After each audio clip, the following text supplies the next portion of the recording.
Hello, USA! Football fans, soccer fans. Bobby Cardenas coming at you from Lancaster, California. Monday, the second day. No, wait. The second day of the round of 16. The third day of round of 16. Excuse me.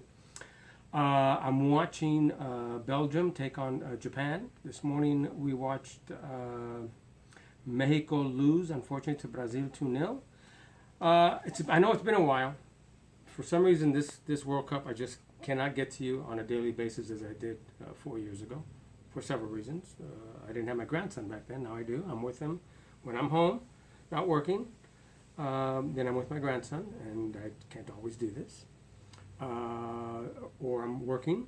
I did 4 days on the NBA awards recently. I'm going to start another show next week.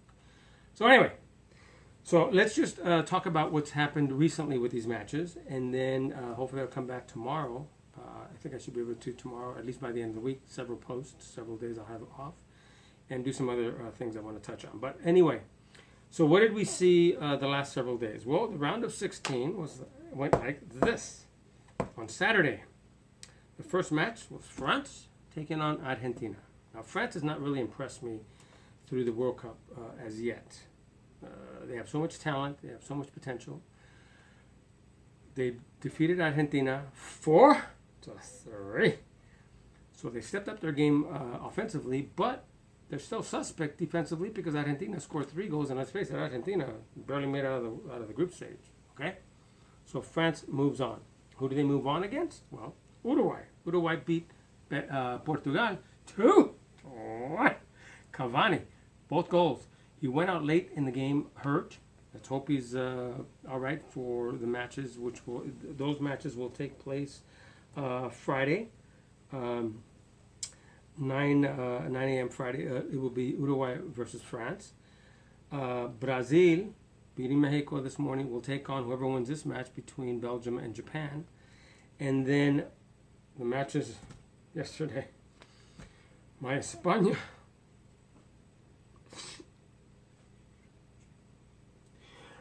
were defeated by Russia, the host nation, who was the lowest rated team in this tournament. They're only ranked 70th in the whole world. Spain is up there in the top 5, at least, right? Maybe even the top 3. I got to go back and look. But you know what? Spain deserved to lose. I'll tell you why. I'll tell you where they lost this match. As soon as they scored early in the game, from that point on, that's when they lost it. Because they were content enough to play their possession ball, move it back and forth. The problem is, they possessed it mostly. Let's get this out. Mostly in this area, on either side of the center line. They were moving it back and forth, east to west, instead of north and south.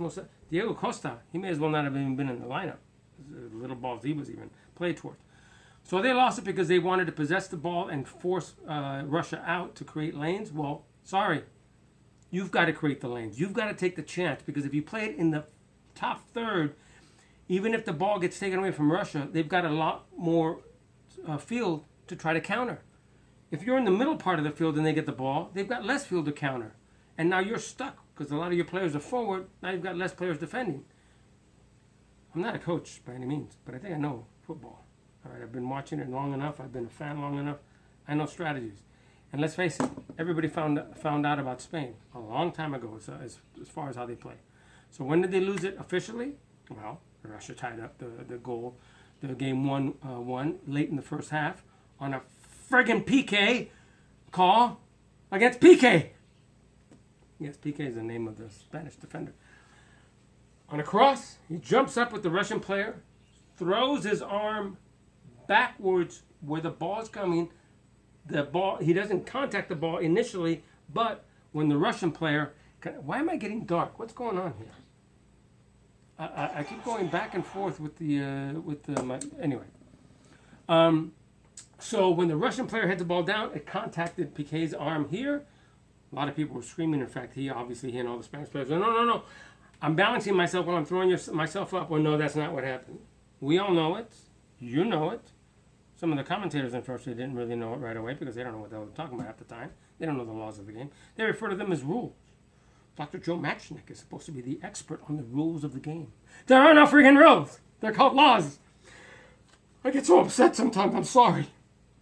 Anyway, so the game goes in extra time, and they end up losing on penalties, PKs, kick from the spot, 4-3. God, the Russian goalkeeper was phenomenal in his saves. So Russia's in, Spain is out. Another big boy's out. After Germany, boom, they're out. Argentina, boom, although they were considered one of the big guys.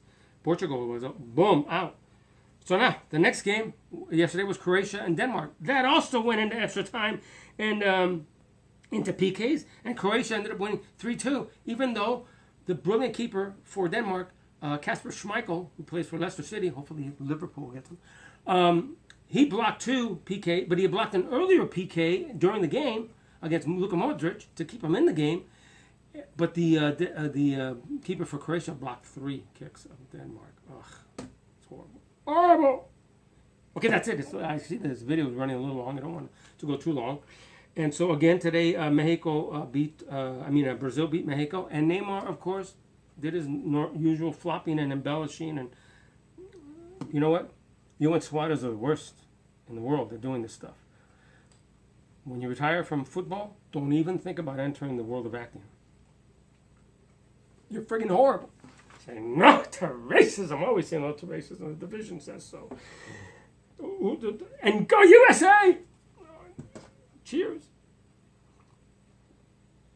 See you later. I gotta finish this game.